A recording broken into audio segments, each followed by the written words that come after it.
Tu penses que pour réussir en trading, il faut passer 8 heures par jour sur ces écrans, quitter ton emploi, quitter tes études, pour te lancer en temps plein en trading? Dans cette vidéo, je vais casser le mythe. Je vais te montrer que même avec une routine de moins d'1 heure par jour, tu peux arriver à faire mieux que certains day traders. Dans cette vidéo, je vais te parler swing trading. Pas de blabla, je vais te montrer des exemples des trades, je vais te montrer mes stratégies, je vais te montrer mes entrées, je vais te montrer mes sorties et ma gestion. Et surtout, le plus important, je vais te montrer comment tu peux faire la même chose même si tu as un emploi du temps chargé. T'es prêt? C'est parti. Alors avant de commencer à entrer au cœur de ma méthode, au cœur de ma stratégie, je vais d'abord essayer de t'expliquer quels sont les cheminements qu'on suit pour chaque trade. En tout cas, nous, chez les spéculateurs, c'est les cheminements qu'on suit. Même si on fait du day trading, du scalping ou du swing trading, on suit les mêmes cheminements. Et ces cheminements, on l'appelle le cheminement SCP. Donc chaque trade suit ces cheminements. Pourquoi? Pour qu'on puisse prendre des trades sur feeling, qu'on prend des trades qui sont prises de façon méthodique et logique. Alors, le cheminement SCP commence par le fameux S, qui est l'analyse de la situation. Il faut d'abord analyser la situation. Tu analyses la situation de façon côté technique et côté fondamental. En tout cas, pour les swing trading uniquement. Pour les day trading, c'est pas important. C'est qu'on analyse aussi les calendriers, etc., ce qui se passe au côté fondamental. Mais c'est toujours important de savoir dans quel contexte on est, dans quel contexte du marché, dans quel cycle économique on est. Et ça, on le fait grâce à un peu d'analyse fondamentale, pas entrer en profondeur, un peu juste d'analyse fondamentale. Parce que les graphes, ça nous représente déjà ce qui se passe côté fondamental. On va donc analyser les interconnexions de marché, on va donc analyser un peu les contextes dans lesquels on est. Est-ce qu'on est plutôt dovish ou en cash? Et ça, on peut le savoir rapidement en allant sur les sites Trading Economics et essayer de regarder les tendances globales des différents actifs, en tout cas de l'actif qu'on essaie de travailler. Puis, on passe au côté technique. Côté technique, vous devez savoir que le marché vous formera toujours ces 4 configurations. La première configuration, ça va être celui-là.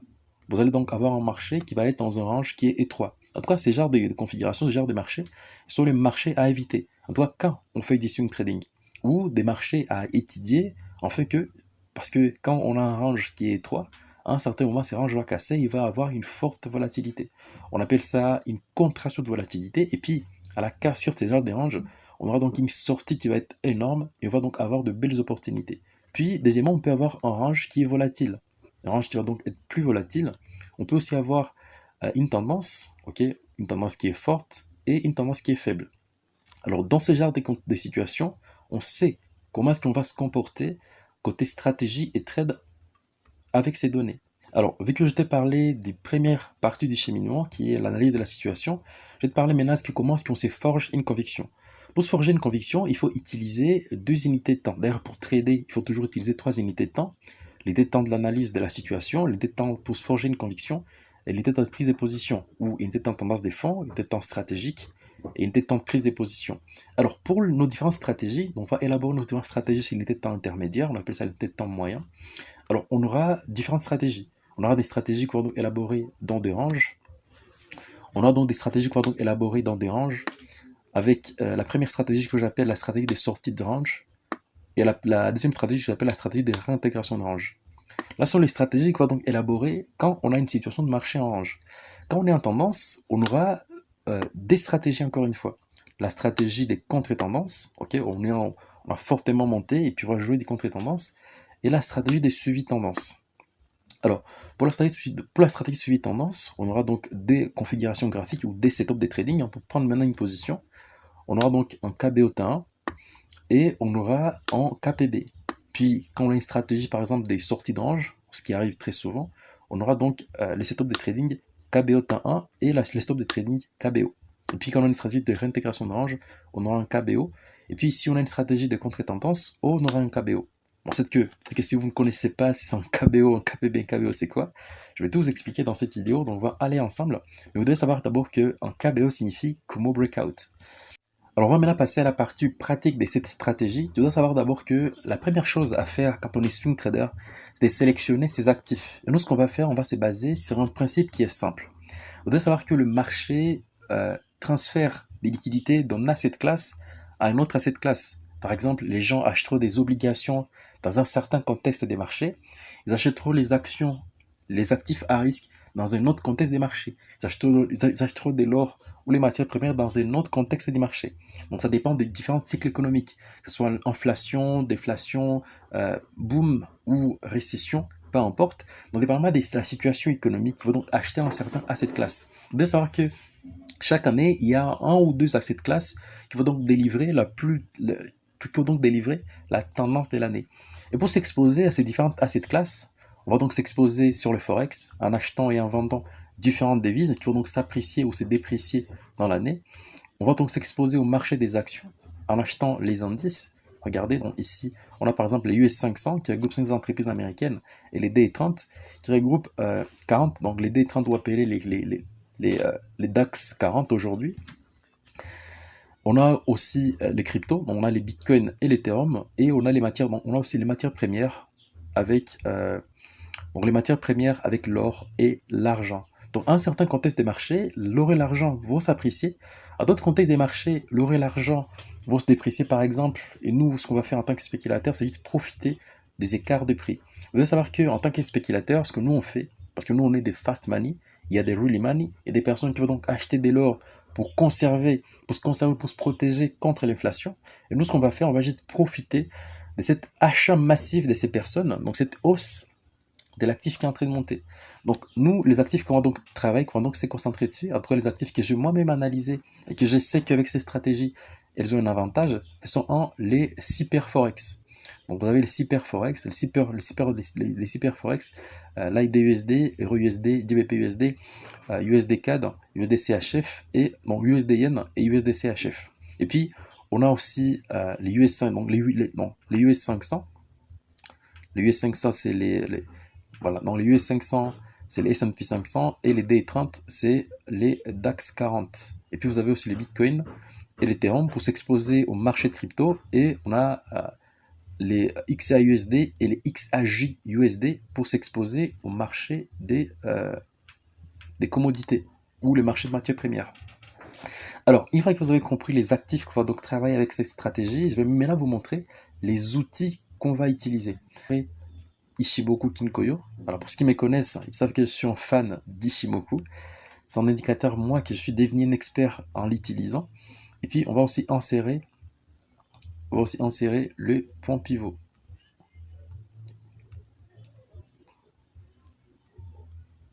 Voilà. Quand vous insérez les points pivots, vous devez donc aller dans Général, donc dans Données d'entrée. Et puis vous allez changer. Là, donc par défaut, c'est Daily. Vous allez donc aller en Monthly. En tout cas, pour quel cadre avec les H4. Parce que vous pouvez pas utiliser les points pivots daily s'il n'était à H4. Ça n'a pas de sens. Il faut utiliser plutôt les points pivots mensuels. Donc ça va se calculer mois après mois, plutôt que de se calculer jour après jour. Alors voilà. Et puis on va ajouter ici aussi les Ishimoku pour nos différentes stratégies. Alors, une fois que ces outils sont bien insérés sur vos graphes, vous allez maintenant apprendre. Je vais maintenant vous montrer comment est-ce que je les utilise et comment est-ce qu'ils me permettent de prendre de bonnes décisions sur les marchés. Alors, je vais vous expliquer dans la partie théorique qu'on va trader donc le KBO. Le KBO, ça signifie Kumo Breakout. Kumo Breakout type 1 ou cassure du Kumo. Donc, ça, c'est les Kumo, les nuages ici. Hein. Ça, c'est ce qu'on appelle les nuages Kumo. Si on casse par les hauts, on a notre setup d'entrée. Et là, on va donc élaborer nos différentes stratégies. Alors, je vais commencer par t'expliquer ces trades que j'ai pris sur Ethereum ce mois-ci. Hein, on est au mois de mai. Je vais publier cette vidéo le mois de mai. Je vais te montrer. Donc, je vais t'expliquer d'abord ces trades que j'ai pris sur Ethereum et je t'expliquerai les autres trades peu à peu pour que tu puisses comprendre un peu ces stratégies. En fait, les principes des bases de cette stratégie, hein, pour maintenir ta routine de moins d'1 heure par jour, c'est que tu vas donc analyser tes actifs sur une unité temps daily pour élaborer différentes stratégies. Ok, donc analyser les contextes, etc. Le contexte, c'est le data weekly et avec les différentes data économiques ou contexte économique. Hein. Par exemple, donc ça saute aux yeux, hein. On n'a pas besoin d'aller chercher loin. C'est juste le contexte économique, on le connaît. Et puis avec des petites connaissances, avec des connaissances un peu économiques, tu vas donc savoir quand est-ce qu'un asset class va prendre de la valeur ou un asset class va perdre de la valeur. Par exemple, quand la Fed commence à baisser ses taux d'intérêt, tu sais que les dollars perdront de la valeur et l'euro en prendra. Donc c'est dans quel contexte on peut y être. Tu connais au moins la situation dans laquelle tu es. Mais ce n'est pas tout. Être un analyste, ça ne suffit pas. Il faut être aussi un stratège. D'où l'important de venir et commencer à élaborer différentes stratégies. Et si la Fed commence à baisser ses taux, on est dans une situation où les gens vont prendre des risques. parce que les obligations d'État américaines vont être moins rémunérateurs. Et vu qu'ils vont être moins rémunérateurs, ils vont donc aller chercher des actifs qui vont donc leur donner le plus de rendement. Et ça va donc les ramener à acheter du Bitcoin, acheter des actions, etc. Donc des actifs qui sont un peu risqués, mais qui vont donc leur permettre de leur donner beaucoup plus de rendement. On va donc utiliser les daily, okay, donc le weekly pour analyser le marché côté technique, quels sont les niveaux techniques, quelles sont les différentes tendances, quel est l'état du marché, est-ce qu'on est en tendance, en range, etc. Sur différents actifs. Et puis on ajoute une autre couche, l'analyse fondamentale. Moi je commence d'abord par l'analyse technique en weekly, puis j'étudie l'analyse fondamentale. Quels sont les triggers, quels sont les enclencheurs qui vont donc déclencher ces différentes phases. Par exemple, si je vois un gros range sur l'or, ok, il y a un très gros range sur l'or qui est en train de se former, et je commence à voir qu'on va donc entrer potentiellement dans un cycle de marché où l'inflation va augmenter.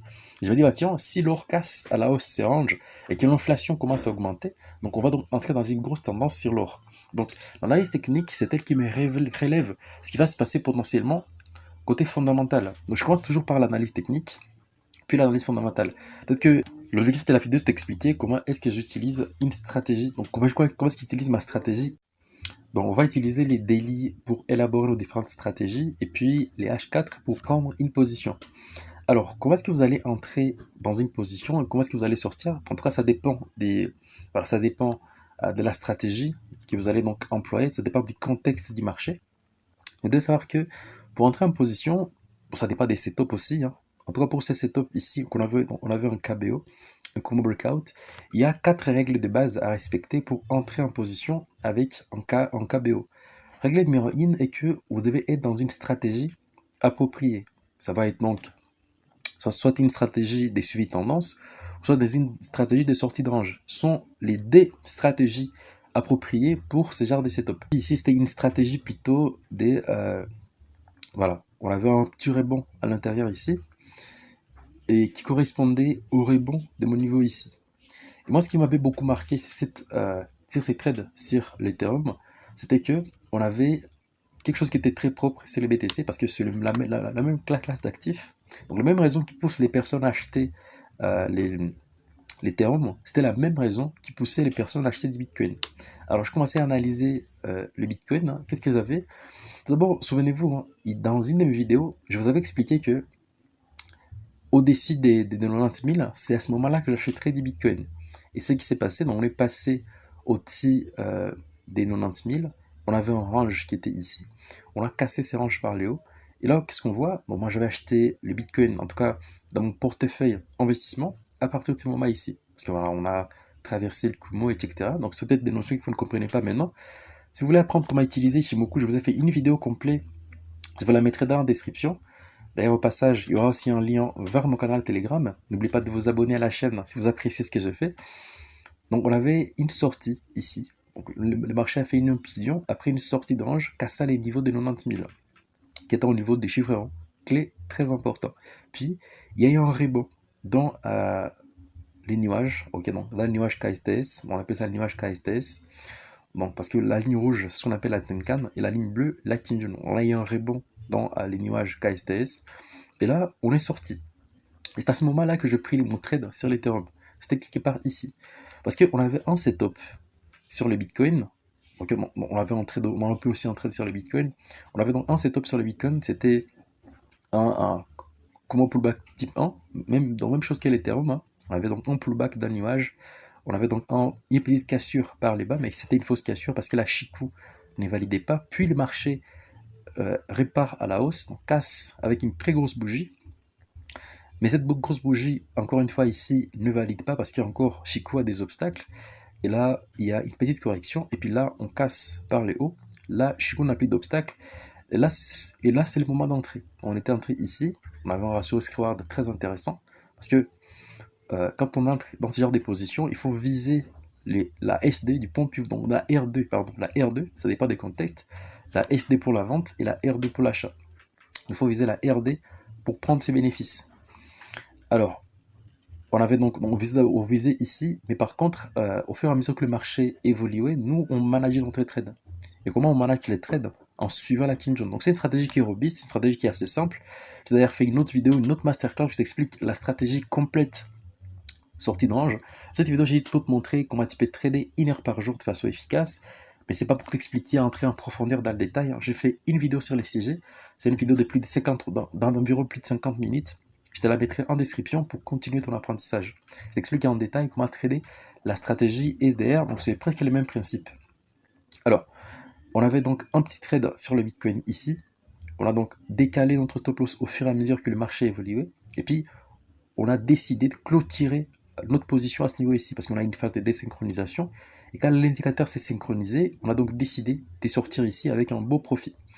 Mais les trades qu'on a pris ici, c'était qu'on avait un beau setup ici qui commençait à se déclencher. Et puis, c'est à ce moment-là où on a eu ces beaux trades sur l'Ethereum. Donc, si je reviens encore une fois sur l'Ethereum, on avait ces bons setups ici. On avait donc le marché de crypto qui entrait dans une tendance, ok, donc avec cette cassure, cette breakout ici par le haut, des niveaux de 90 000, la cote des cryptos, donc le marché de crypto commençait à s'élever, commençait à entrer dans la tendance, et nous ce qu'on a fait, on a essayé de suivre cette tendance globale. Mais attention, on avait une stratégie, c'est notre état stratégique, on avait une stratégie. Regardez, donc on avait ce niveau ici qui était là, on a donc cassé par le haut, et puis on est revenu consolider sur ce niveau ici. On dit que ça peut être une zone de polarité, on casse une résistance, on revient retester dessus, et où est-ce qu'on reteste? Exactement au même endroit. Donc en faisant cette petite interconnexion de marché, on se rend compte qu'on a les bons setups. Parce que, et à part ça, c'est une stratégie qui est claire dans notre arsenal. Donc on monte, on vient taper ces niveaux ici, on peut tracer une borne haute, les Kumo, on pourrait tracer une borne haute comme ça. On pourrait donc tracer une borne haute de cette façon et une borne basse de cette façon-ci. Et là, on a un petit range, on a un range, même s'il n'est pas très propre. Et je me dis, bah tiens, si le marché nous forme en setup des sorties de range, soit en KBO ou en KBO1, alors notre conviction sera fermée, sera forgée, et on va donc prendre notre position et aller chercher les niveaux de R2. Donc pour entrer en position, c'est assez simple. Il faut donc avoir un setup, soit en KBO, en KPBO, en KBO1, et pour sortir de position, vous allez donc chercher la RD. Voilà, la RD ou la SD, ça dépend du contexte. Et ces deux exemples ne sont pas de cas isolés. Les trades qu'on a pris sur l'Ethereum et les trades qu'on a pris sur le Bitcoin ne sont pas des cas isolés. Il y a eu d'autres étapes intéressants, par exemple pour le mois d'avril, mais chaque mois, certains à cette classe va se réveiller. Comme par exemple, le mois dernier, on avait un trade sur les S&P 500. Bon, voilà, un trade vendeur sur les S&P 500.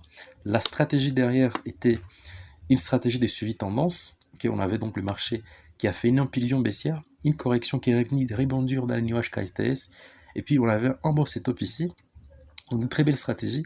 On a eu un beau setup ici à la sortie, et regardez, TP au-dessus au niveau des R2. Donc quand vous entrez dans le marché, vous prenez votre TP sur le niveau des R2.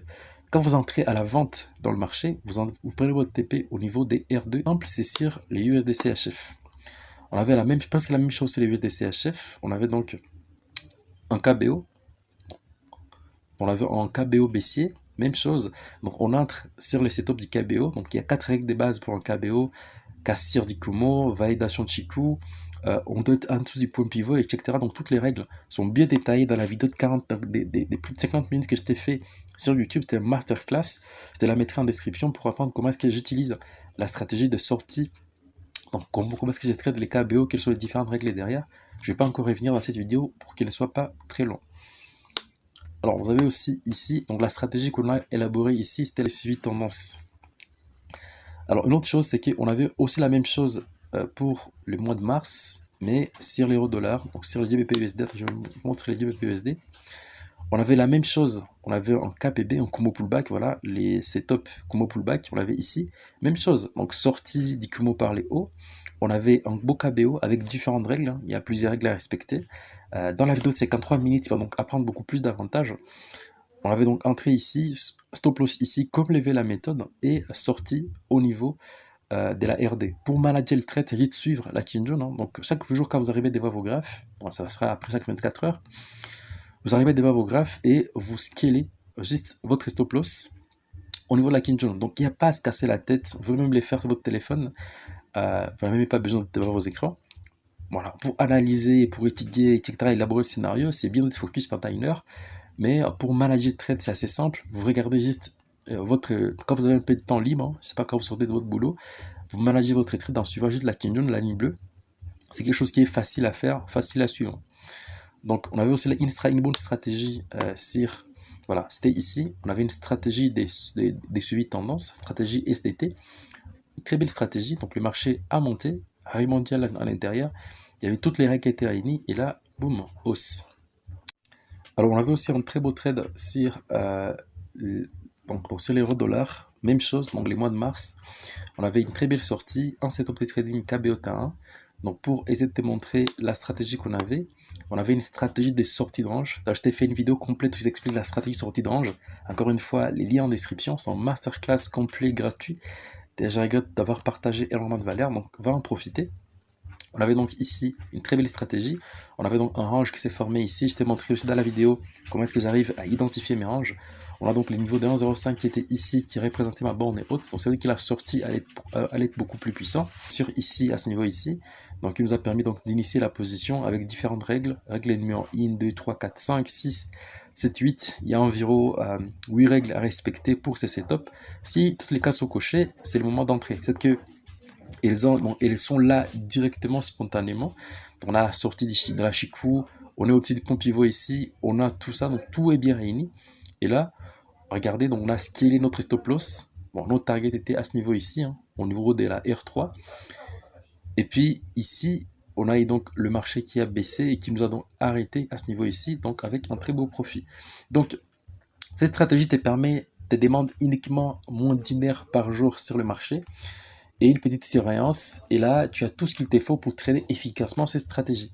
Alors, pour ce qui va aller beaucoup plus loin, je mettrai une vidéo en description qui t'explique en détail comment trader la stratégie de sortie de range. Tu vas donc l'adapter à ton swing trading. L'autre élément important que j'aimerais montrer, c'est que tu dois prendre des trades uniques parce qu'on va donc mettre notre target au niveau du pont pivot mensuel. Alors, si les mois s'arrêtent, donc tous les trades sont pris à l'intérieur de mois. Donc à la fin de chaque mois, chaque trade est clôturé. C'est que ça prend parfois quelques jours, parfois quelques semaines, mais à l'intérieur à la fin de mois, toutes nos trades sont clôturés. Donc vous allez donc prendre, on prend des trades uniquement dans cette zone ici. Donc chaque trade qui va donc être pris en dehors de cette zone ne sera pas autorisé. Donc les trades vont être pris uniquement du premier au mi-mois, donc au demi-mois. Dans cette phase ici, il n'y a pas de trade qui devait être pris. Donc la limite de fin de validité temporaire, c'est ici. Si vous avez un setup de trading qui se forme ici, ne la prenez pas. En tout cas, dépendamment des données de backtest, c'est ce qui se passe, c'est la meilleure façon de faire. Alors si la vidéo t'a plu, n'oublie pas de t'abonner à la chaîne, mets un pouce bleu si ça t'a apporté de la valeur. Dans la description, je te mettrai un lien qui va t'expliquer en détail la stratégie des sorties de range. C'est une masterclass complet et gratuit. Et à part ça, tu auras aussi les liens en description vers mon canal Telegram si tu veux discuter avec moi. Moi, je te dis à bientôt et à la prochaine vidéo. Ciao.